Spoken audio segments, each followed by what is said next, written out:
Evet arkadaşlar, Achtung, ben Ozan Kurtbay. Aynen. Günlük tarot yorumlarına hepiniz hoş geldiniz. Yarın gölgelerin gücü adına Ay Terazi burcuna geçiyor olacak. Hemen bakacağız. Hemen bakacağız. Bakacağız. Tertemiz bakacağız hem de bildiğiniz gibi değil. Evet. Tomorrow. Tomorrow hem de tomorrow. Ay 20 derece terazi burcunda olacak. Mayday, mayday. Mayday, mayday. Yarın ay terazide olacak. Yani dengelerin dönüşümü söz konusu abi. Aynen. Dengelerin dönüşümü söz konusu. Bakalım bu şimdi tarota nasıl yansıyacak?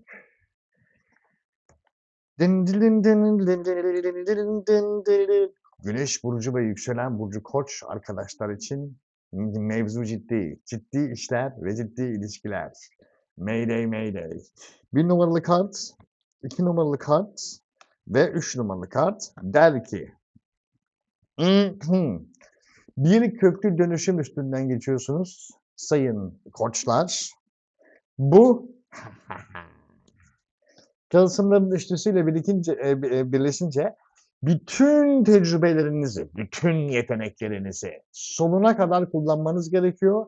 Bu arada yeteneklerinize insanlar çekilmeye başlayacaklar. Vay be ne yapıyor? Neyin peşindeymiş bu? Vay anasını. Aynen. Onların arasından en iyi olasılığı seçmeniz gerekiyor. Ciddi manada köklü dönüşümden geçebilmek için sayın Güneş burcu ve yükselen burcu Koç olan arkadaşlar köklü dönüşümden geçebilmek için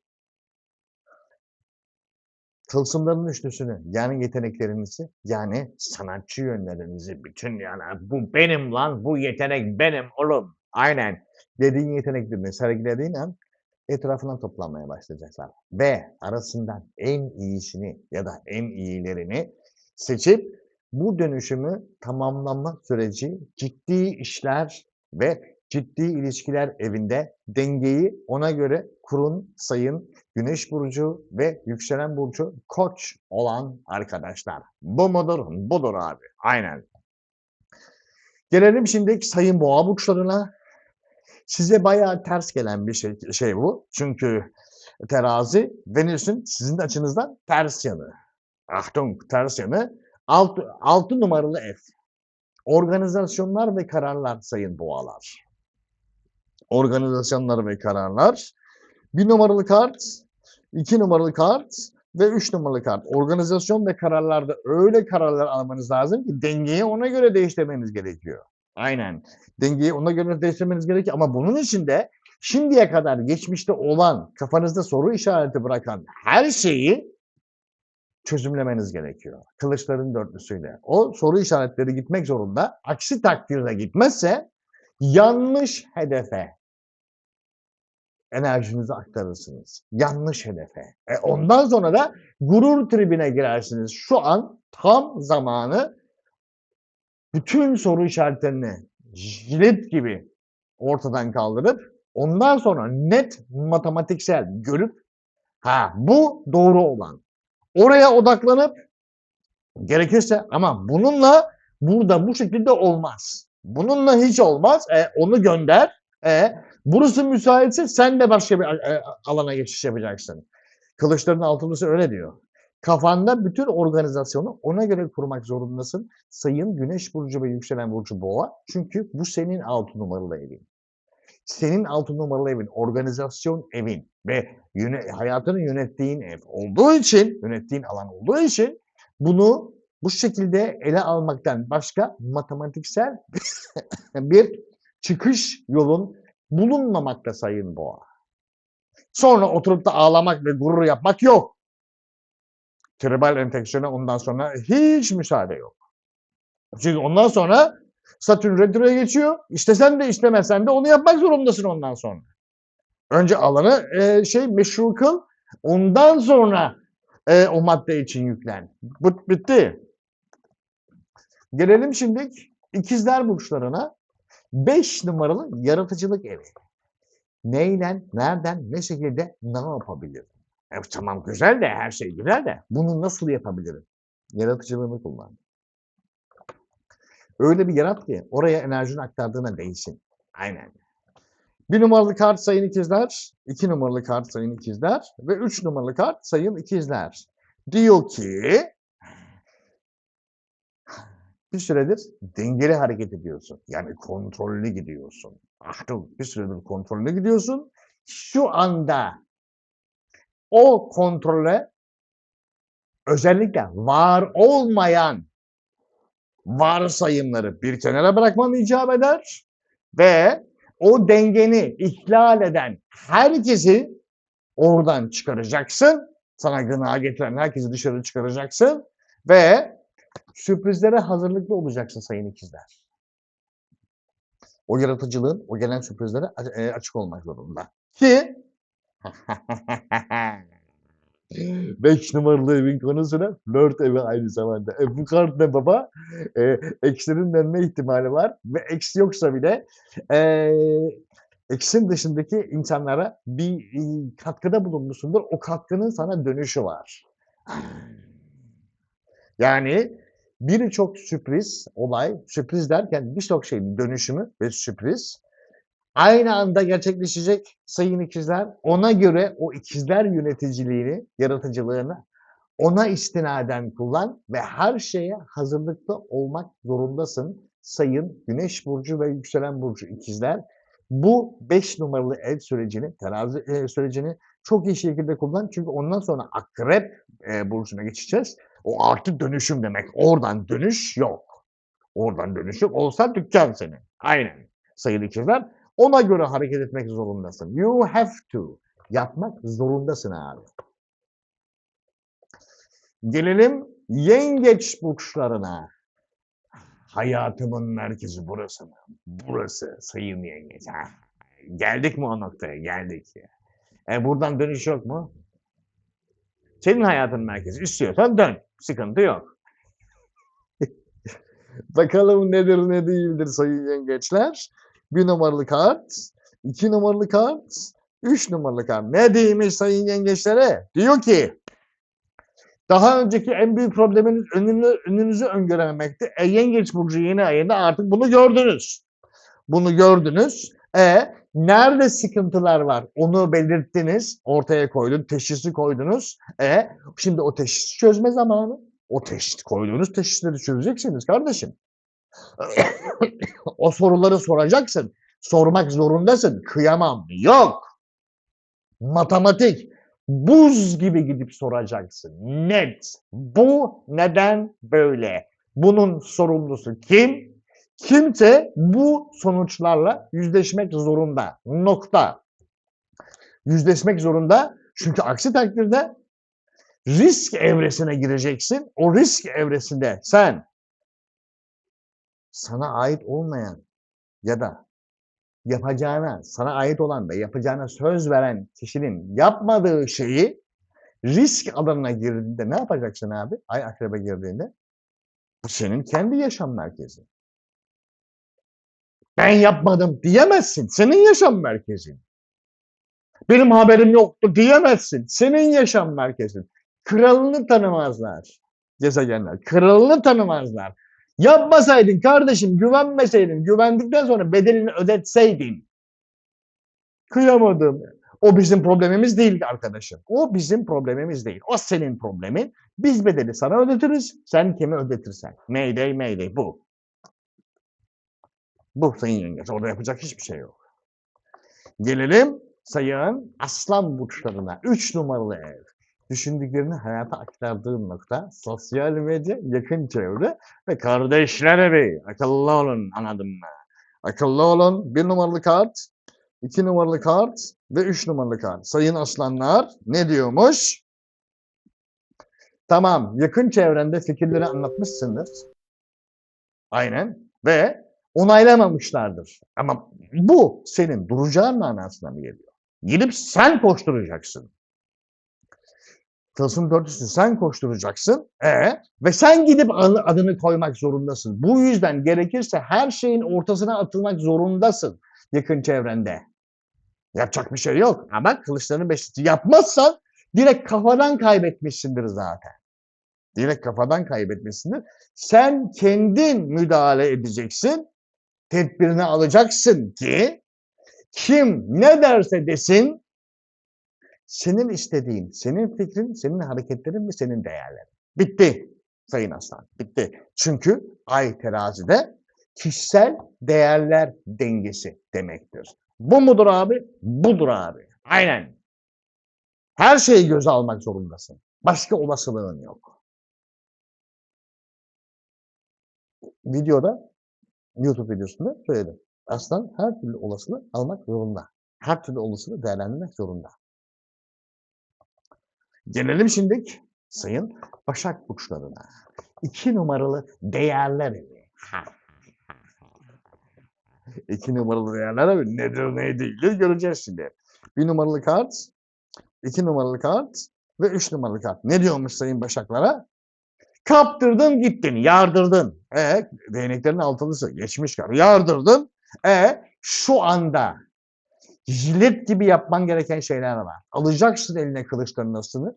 Yardırıyorken bu böyle, bu böyle, bu böyle, bu böyle. Bu da şöyle olmak zorunda bundan sonra. İcabında bıçak gibi kesmen gerekiyor.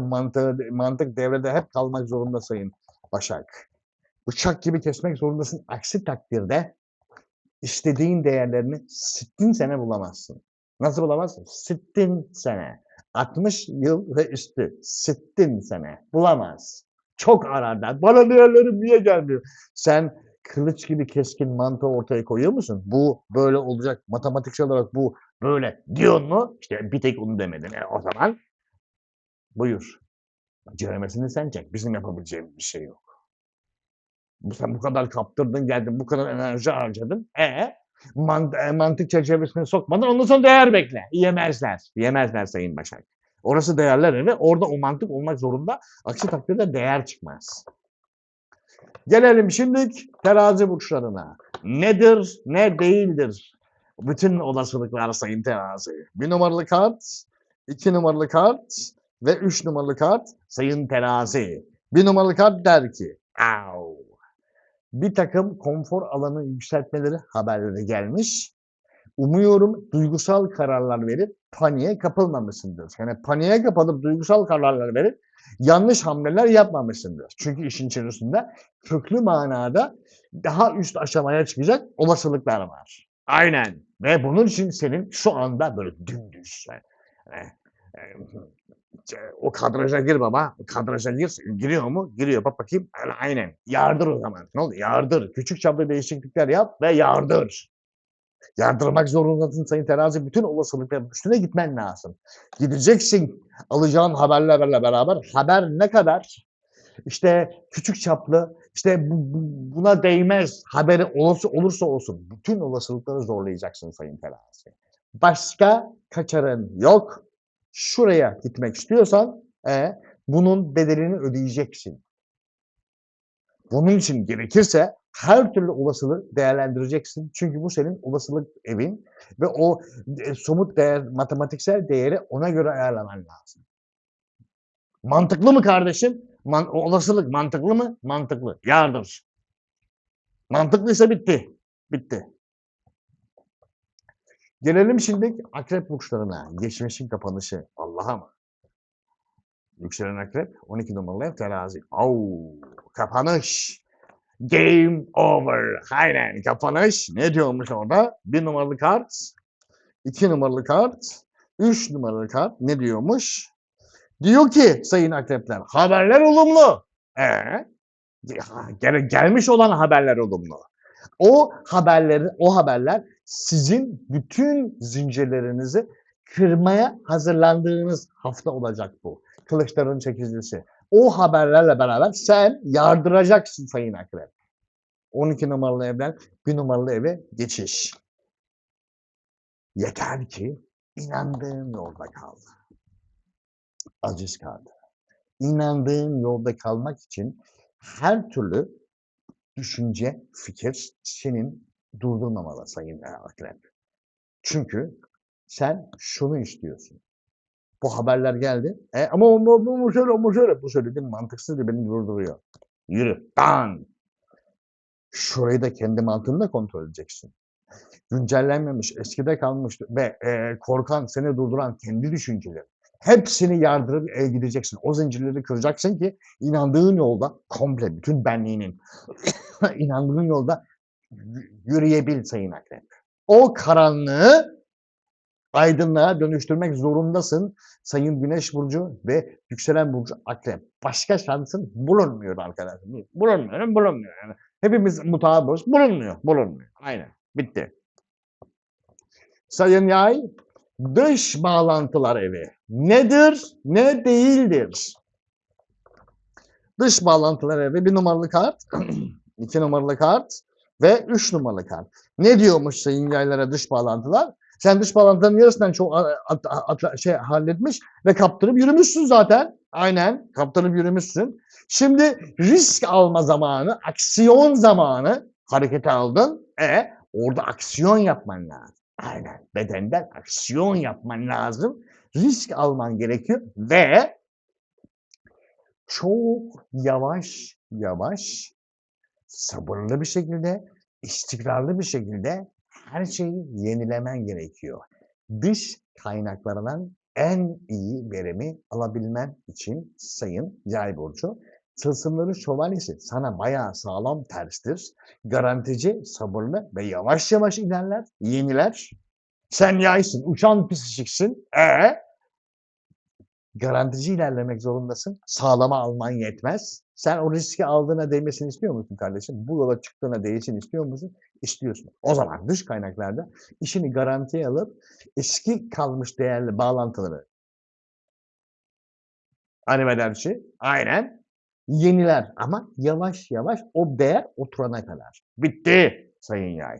Bu olmak zorunda. Nokta.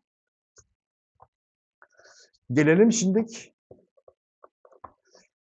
Oğlak burçlarına. Kariyer evi. Boru mu oğlum? Boru mu? Aynen. Kariyer evi.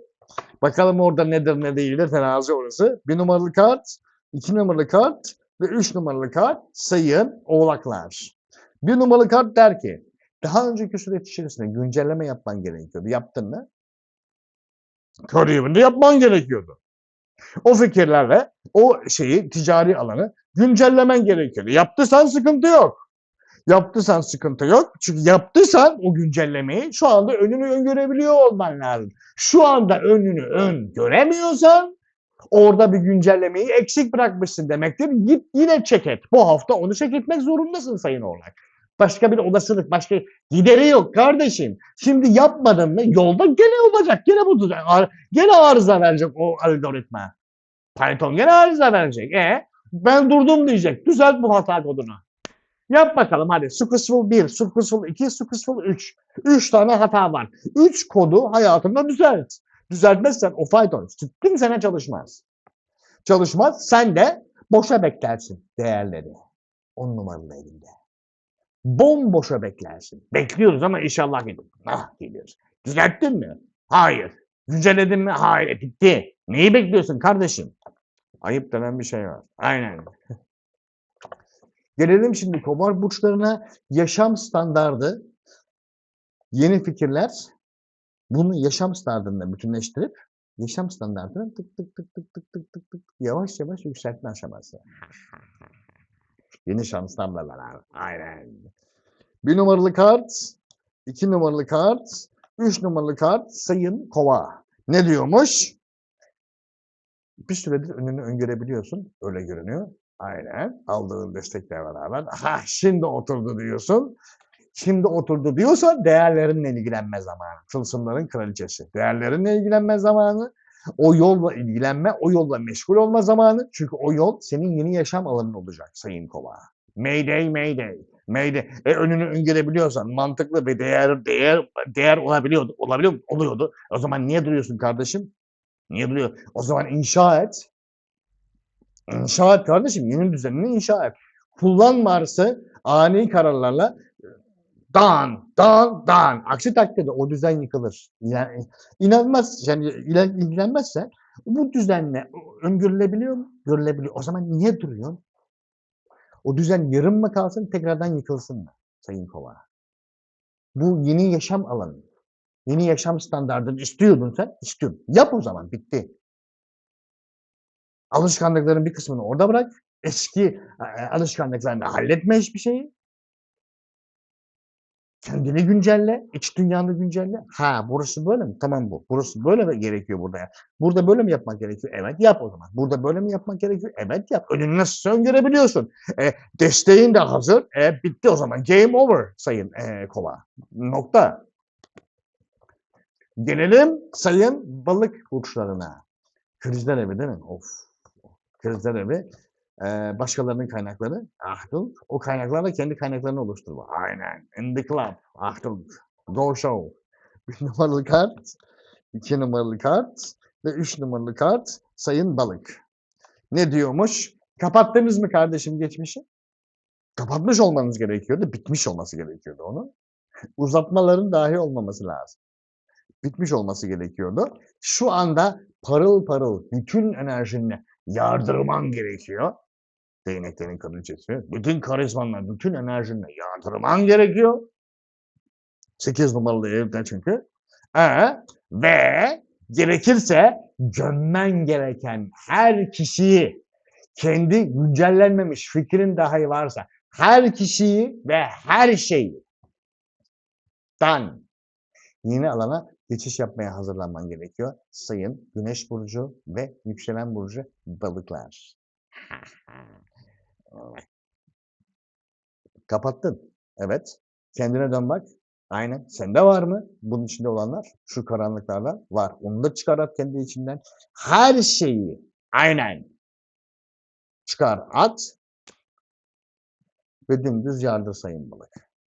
8 numaralı evinden çık, yürü. Bitti. Done. Oraya gir tertemiz bir şekilde. Çık. Yıkandın mı? Yıkandım. Bitti. Arkadaşlar bugün benden bu kadar. Sonraki videolarda görüşmek üzere. Çok değerli arkadaşlar. Şimdilik herkese arrivederci. Eyvallah.